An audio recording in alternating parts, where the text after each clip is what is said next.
निरंतर आसक्ति होनी चाहिए, वरना जितने क्षण आपकी भगवान में आसक्ति है, बस केवल उतनी क्षण आपने जो क्रिया की, बस उसका फल आपको नहीं मिलेगा, बाकी का मिलेगा। जितने परसेंट या जितनी देर तक आपने अपने मन का लगाव भगवान में किया है, आपका मन भगवान से प्यार कर रहा है, उतनी देर आप जो कुछ भी कर रहे हैं वो कर्म कर्म नहीं माना जाएगा, क्योंकि उसमें मन का अटैचमेंट नहीं है, इसीलिए उसका आपको कोई फल नहीं मिलेगा, वो जीरो में गुणा है। अब जीरो में चाहे जीरो का गुणा कर दो तो भी जीरो आएगा, जीरो में लाख का गुणा कर दो तो भी जीरो आएगा, करोड़ का गुणा करो, अरब का करो, किसी भी बड़ी से बड़ी संख्या का करो, परिणाम जीरो ही आएगा, क्योंकि वो जीरो में गुणा हो रहा है। ऐसे ही आप कोई ईश्वरीय कर्म कर रहे हैं और मन आपका संसार में है, तो वो भी जीरो में गुणा है। देखिए, इसको एक एग्जाम्पल से समझिए। एक बार, ये बहुत पुरानी बात है, एमपी में एक सम्मेलन हो रहा था विलासपुर में। हमारे महाराज जी उस समय नागपुर में रविशंकर जी के यहां बोल रहे थे, वहीं ठहरे भी थे, वो चीफ मिनिस्टर थे तत्कालीन। तो उस सम्मेलन में कुछ मनचले युवकों ने एक प्रश्न रख दिया कि हमारे यहां शास्त्रों में ऐसा लिखा हुआ है कि गंगा जी में स्नान करने से पाप धुलते हैं, गंगा नहाए पाप धुल जाए, ऐसा लिखा है। और नहाने की भी क्या जरूरत, गंगा गंगेति यो ब्रूयात योजना नाम शतैरपि सर्व पाप विनिर्मुक्तो विष्णु लोके महीयते। अरे सैकड़ों योजन दूर से भी अगर कोई खाली गंगा गंगा बोल देता है तो भी वो समस्त पापों से मुक्त होकर के विष्णु लोक को जाता है, भगवान के धाम को प्राप्त करता है, ऐसा लिखा है हमारे यहाँ ग्रंथों में। लेकिन हम तो हजारों बार नहाए, हमारे पाप तो नहीं धुले। अरे नहाने की भी छोड़ो, मीना स्नान पराह, देखो मछली वो पूरे जीवन रही उस गंगा में, उसी में पैदा हुई, उसी में रही, उसी में मर गई, उससे अधिक कौन गंगा स्नान करेगा, लेकिन मोक्ष नहीं हुआ उसको। तो क्या ये हमारे धर्मशास्त्र गलत है? अगर ये सही है कि गंगा में नहाने से पाप धुलते हैं, 100 योजन दूर से भी कोई गंगा गंगा कह दे तो सब पाप नष्ट होके वो विष्णु लोक को जाता है, तो हमने तो हजारों बार स्नान किया गंगा जी में, तो भी हमारे पाप नष्ट क्यों नहीं हुए? ये शास्त्रों के अनुसार रिएक्शन हमारे ऊपर क्यों नहीं हुआ? और बाकायदा उन्होंने इश्तहार अपना छपवा के बंटवा दिया। अब हमारे महाराज जी के पास आए कुछ लोग वहां से, तो उनसे कहा कि आपको वहां चलना है। महाराज जी बोले क्या है, क्यों चलना है? मैंने कहा सम्मेलन है। महाराज जी बोले सम्मेलन, सम्मेलनों में नहीं जाता मैं। सम्मेलनों में किसी को आधा घंटे का टाइम दिया जाता है, किसी को 20 मिनट का टाइम दिया जाता है, ये मेरे बस का नहीं है।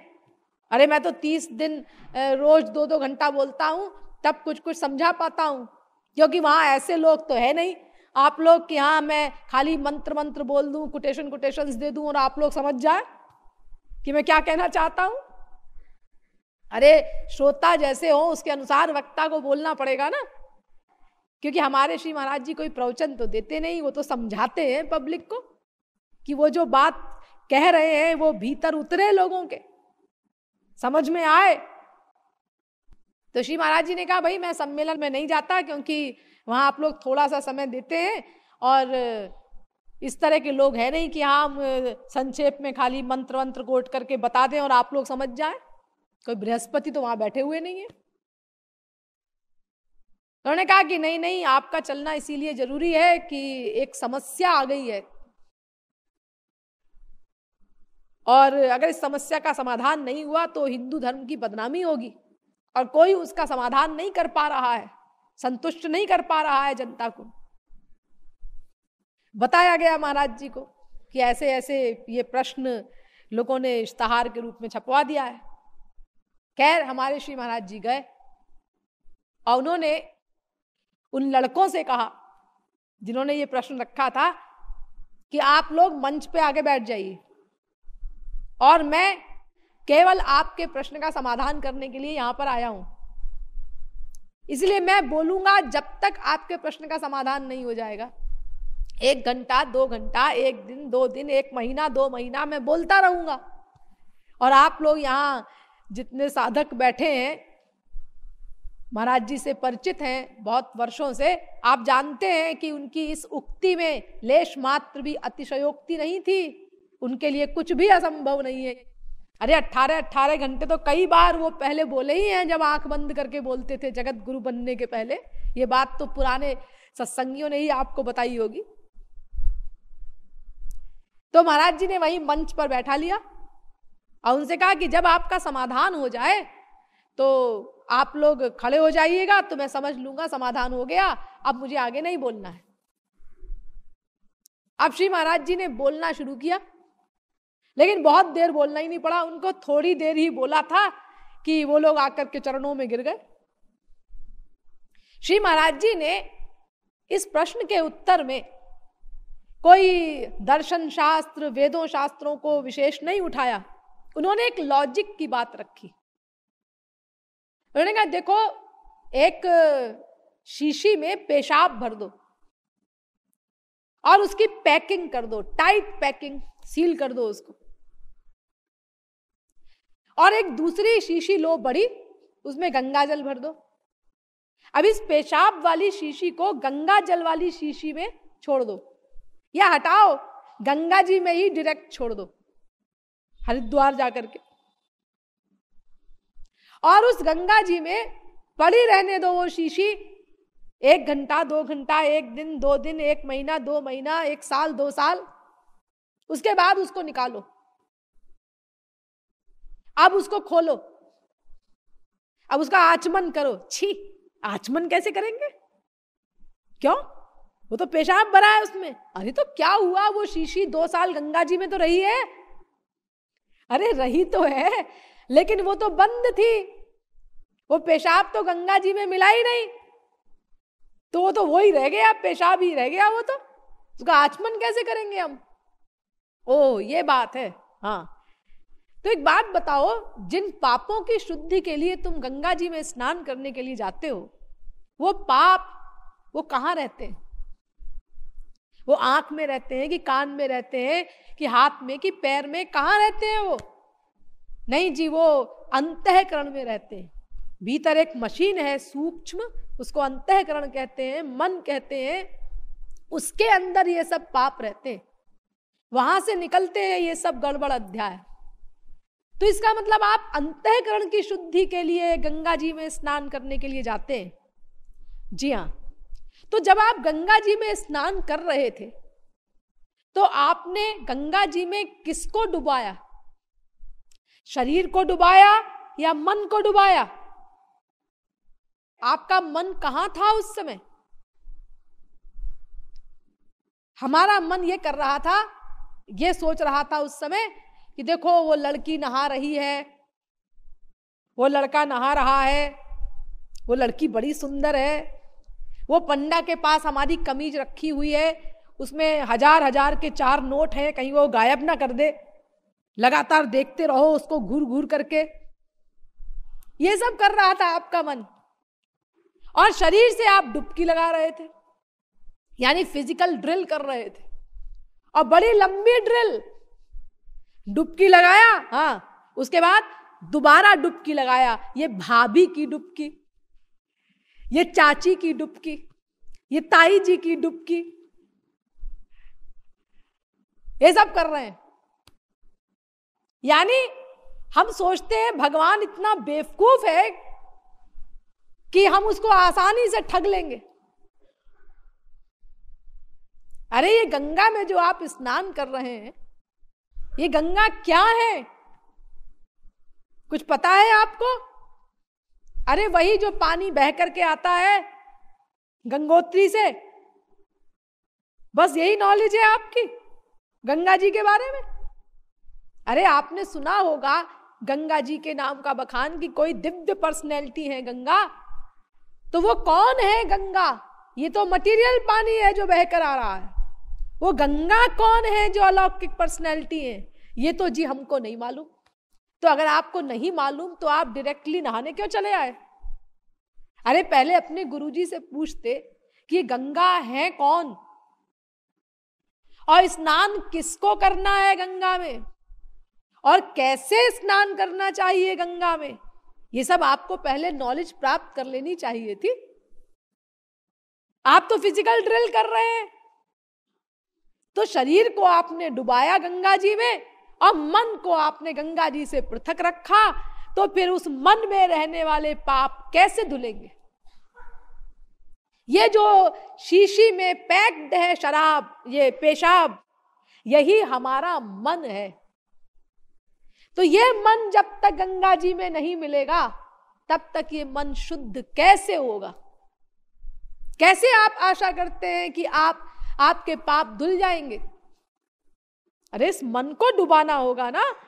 वेद से लेकर रामायण तक प्रत्येक धर्म ग्रंथ में लिखा है कि प्रत्येक कर्म का कर्ता केवल मन ही होता है। आप उस मन को संसार में रख करके और शरीर से कार्य कर रहे हैं ईश्वरीय, तो उसका फल आपको कैसे मिलेगा? मन संसार में बंधा हुआ है और शरीर से धामों की मार्चिंग हो रही है, कीर्तन हो रहा है, पूजा पाठ हो रहा है, यानी उल्टा कर्म योग कर रहे हैं। भाई कर्मयोग तो ये है कि मन भगवान में लगाओ और शरीर से कर्म करो, और आप ईश्वरीय कर्म भी शरीर से कर रहे हैं और मन संसार में लगा रहे हैं।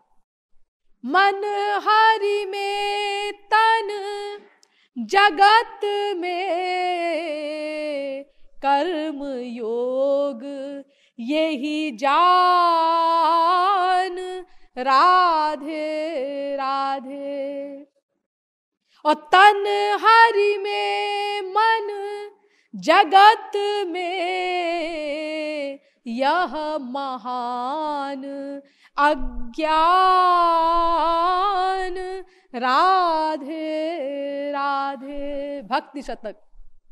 ये कर्मयोग नहीं है, ये तो महान अज्ञानता का कार्य है। कर्मयोग का उल्टा कर रहे हैं आप।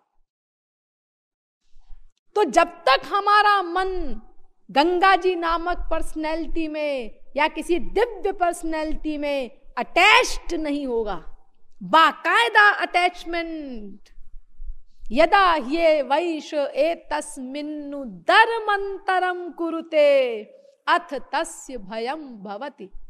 तैत्तिरीय उपनिषद। धर्मंतरम न रहे, थोड़ा भी अंतर न रहे, बाल के बराबर भी कमी न रहे, 100% अटैचमेंट, बाकायदा अटैचमेंट, तब फिर वो जो कर्म कर रहा है उस कर्म का उसको कोई फल नहीं मिलेगा। संसार देख रहा है कि अर्जुन ने खून किए, लेकिन वो अर्जुन का खून करना कर्म नहीं माना जाएगा। संसार के चश्मदीद गवाह सारे के सारे 0/100, क्योंकि अर्जुन की मंशा नहीं है युद्ध करने की, युद्ध करने की मंशा भी नहीं है और युद्ध न करने की मंशा भी नहीं है। अच्छा काम करने की भी मंशा नहीं है, बुरा काम करने की भी मंशा नहीं है। न सात्विक कर्म करने की इच्छा है, न राजस कर्म करने की इच्छा है, न तामस कर्म करने की इच्छा है। उसकी मंशा तो भगवान से प्यार करने की है। अब भगवान कहते हैं कि मारो, ठीक है मार दिया। भगवान कह दें अगर कि बंद करो मारना, बंद कर देंगे तुरंत। हमारे किसी प्रकार की अपनी पर्सनल कोई मंशा नहीं। जैसे एक पुलिसमैन है, उसको डीएम ने ऑर्डर दिया गोली चलाओ, उसने चला दी। अब बंद कर दो, बंद कर दिया। उसका कोई राग द्वेष नहीं है किसी से, वो तो गवर्नमेंट के ऑर्डर से काम कर रहा है। अगर उसका कहीं राग हो, कहीं द्वेष हो, उससे संबद्ध कर्म हो, तब तो वो कर्म करने वाला माना जाएगा। लेकिन जब मन का अटैचमेंट 100% भगवान में कर दिया, तो फिर भगवान ही हमारे कर्म के लिए जिम्मेदार हो गया। और जब भगवान जिम्मेदार हो गया तो फल का भोक्ता हम नहीं बनाए जा सकते। तो कर्म योग का मतलब यह हुआ कि मन का लगाव 100% भगवान में कर दो, 0.1% की भी कमी ना रहे, और उसके बाद तुम चाहे जो करो, लौकिक कर्म करो या वैदिक कर्म करो। अरे बहुत से कर्म करने पड़ते हैं, लौकिक वैदिक दोनों प्रकार के कर्म करने पड़ते हैं संसार में।